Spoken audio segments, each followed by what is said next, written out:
Hi guys, let me just tell you guys, the last couple of weeks of my pregnancy were not that eventful, but they were okay.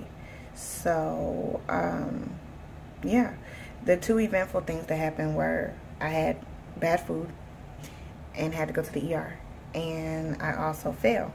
So continue to watch and you'll hear the stories about the bad food and the falling. Also, I found out that my baby was breech. You know, I told you guys she flipped, and then she flipped again, and then she flipped again, and then she flipped again. So, yeah, we did end up having a C-section, but when we do the birthing story, when I upload that video, you'll hear some more details about that. And, so yeah, so continue to watch. This is the very last pregnancy update. Of course, she's here now, but this is the very last pregnancy update, and then after this you guys will get the birthing video, and then we're back to our weight loss journey. So enjoy the video. I'll talk to you guys later. Bye. So 37 weeks started off real rough, like real rough.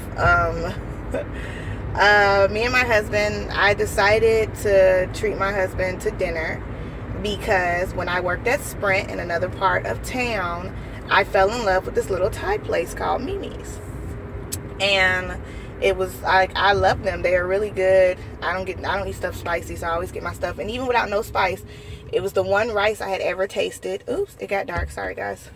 Where I didn't need to add soy sauce to it. I was like, okay. And usually I'd be like using like 5-6 packs of soy sauce. So it was good, and I didn't want to add it. I just didn't want to mess with the flavor. So I tested. I treated my husband to it. He had never ate there before, so I wanted him to try it. Long story short, he ate his, I ate mine, but because, you know, guys, due to the surgery, I still can't eat that much, especially when I'm dealing with rice, because rice swells back up in your stomach. I usually don't have that issue when it comes to like sticky rice because it's cooked mushy already, but I still can't eat that much. So I tell my husband, you know, put my food in the microwave, because usually I'll snack on it during the day, because we eat dinner at like 5 o'clock. 5:30, 6 o'clock at the latest, we're eating dinner. So if I get hungry around like 7, 8 o'clock, I'll nibble on my food. Ugh, I'm still dark. I'm sorry. So, so yeah, so I asked him to do that for me. He did that for me. Well, I forgot it was in the microwave. So the next day, after I ran a couple of errands, I decided, okay, I want to go get my food. And I want to eat my food for lunch. But like I said, it was in the microwave. And it's rice. Like, it's rice. So I didn't think anything of it, because I'm like, it's rice. Whatever. It's rice. Like, rice does not spoil overnight. So long story short, around 11:30 in the afternoon, I ate my rice. And then I fell asleep. And I didn't even eat all of it. I pretty much ate like 3 spoonfuls of rice, and then I started picking out the chicken and meat, because it was a combination rice. So I started picking out the chicken and beef and eating that. So around like 2:30, I woke up, and when I get nauseous, my mouth starts to like pool with water. Like, I get like my mouth gets extremely wet. So I woke up with that feeling, and I was like, huh? I was like, well, that's weird. It's been like 2 hours by now. You know, that food should have digested. It's been like 2 hours. I don't know. Well, maybe I don't have to throw up. So I was like, okay, maybe this is TMI, guys, but I'm going to tell you this because, you know, we keep it real. So I was like, maybe I have to poop. So I go to the bathroom, and, you know, I sit on the toilet and do that stuff thinking I'm going to poop. And no, have to like stand up immediately because it wants to come out my mouth. So I am throwing up. And I'm like, okay. And all I throw up is that rice. Everything. It was like it just sat on my stomach, not digested, like full on rice. It never it didn't even digest at all, not even a little bit. It just sat on my stomach, just sat there. So so I was like, okay, that's weird. So I'm thinking, okay, so after I get this out of my system, I should feel better. You know, you get the bad stuff out your system, you feel better. That's what I'm thinking. No, it didn't work like that at all. I threw up from 2:30 to 5 minutes before we got ready to walk out the house, around 5:30 to go to labor and delivery.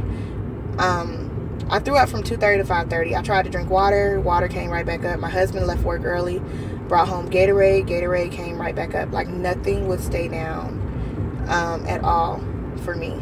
So, and then I was throwing up on the side of the bed, and before my husband got home, I got up. Now, I got up, and there was like a puddle underneath me, and I was like, oh crap, did my water break? I don't think it broke. They say you would feel it. I don't know, maybe I'm just sweating, I'm not sure. So I didn't do anything. I went to the bathroom, still throwing up. My husband came back. I'm sitting on the other side of the bed. I get up to go to the bathroom from there, because now it's coming out of both ends. I told y'all TMI, but you know, we keep it real. Now it's coming out of both ends, front and back.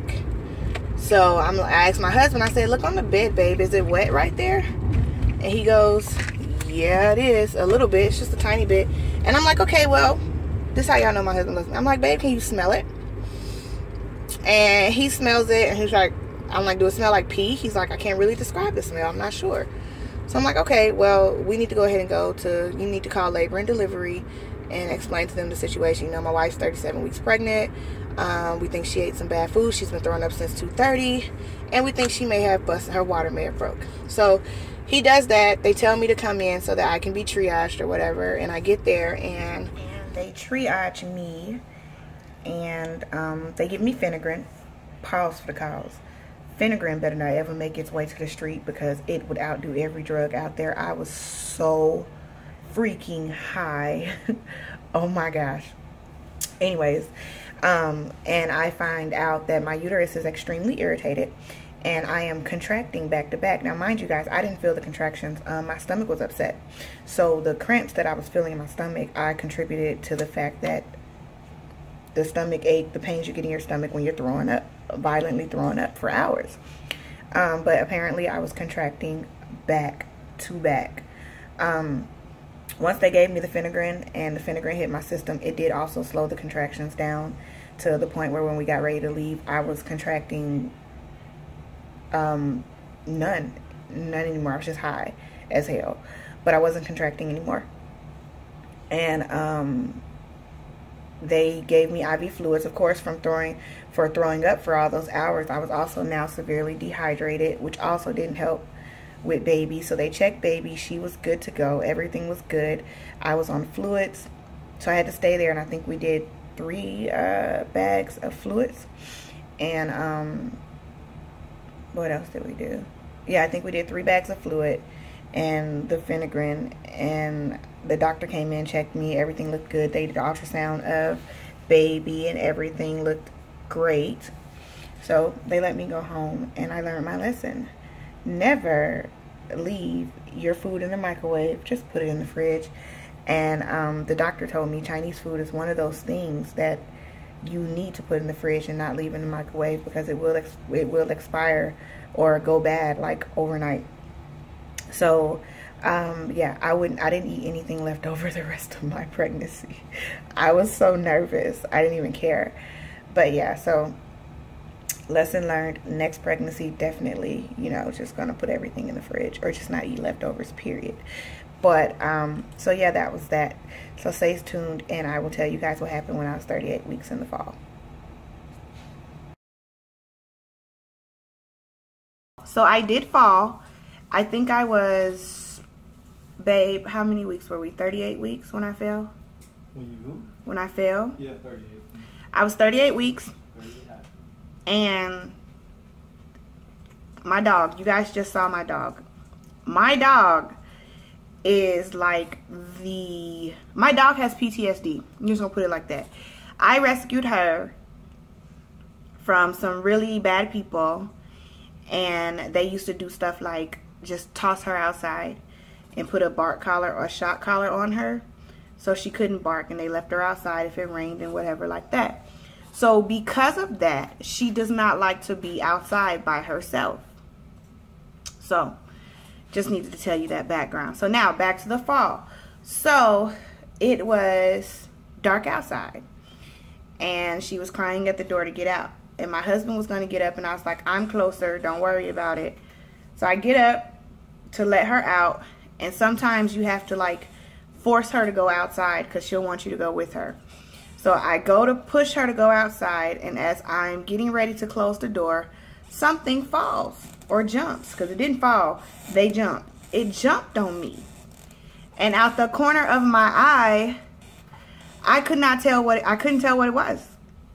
I just knew it was like that long, and I thought it was a bug. So I freaked out, and our fireplace sits by the door. We have a brick fireplace, and like an old school, not your fake, not your imitation brick fireplaces that you find in houses now, where it just has like the covering to look like it's brick. No, we have an old school, all brick, true brick fireplace. And somehow me freaking out, my leg, I tripped over the end table, twisted, my leg clipped the fireplace and our TV stand, because we don't use a fireplace even in the wintertime. We're in Texas. It don't get that cold in the winter to use a fireplace. I don't think it does. So we have our TV like cat-a-cornered in front of the fireplace. Anyways, so leg clipped the fireplace, and I'm like falling forward, and all I could think about is like, oh my gosh, I don't want to fall on my stomach. I can't fall on my stomach. So to brace myself for my fall, because my stomach would have hit the edge of the TV stand like this. So to brace myself, somehow I turn myself, and my back hits the TV stand, and my hands catch my fall like this, and I fell. And my husband was mad at me for falling. He yelled at me for falling. Can you guys believe that? You guys should see him. He's right there. He yelled at me. He yelled at me for falling. Not, are you okay? Or did he ask me if I was okay? I think he did. I did. Okay, he did. And then I got fussed out like I was a little kid or something. But I was okay. Baby was good. She was fine. Of course she's fine. She's here. And she had her 2-week checkup today, and she's perfect. But yeah, I fell. And my pride was hurt more than anything. And I found out later. I found out at my next doctor's visit that same week that I should have went to the doctor. Anytime you fall down. So remember that if you've never been pregnant, if you fall, go to labor and delivery, because you can shake your baby. But I was fine. My pride was hurt more than anything, because I was like, no, I did not just sit here and fall. Like, I am 38 weeks pregnant. I fell. Long story short, it was Godzilla that fell on me. It was a lizard. And then now I'm fussing at my husband like, find the lizard. And I didn't go back in the living room the rest of that night, because he didn't know where the lizard went. But it was a lizard. We have geckos here, and it was a gecko, and it was about that long, and it jumped on my shoulder, so I fell. So that's the fall. That was it. 37 weeks I eat bad food, 38 weeks I fall. Go figure. But that's it. Talk to you guys later.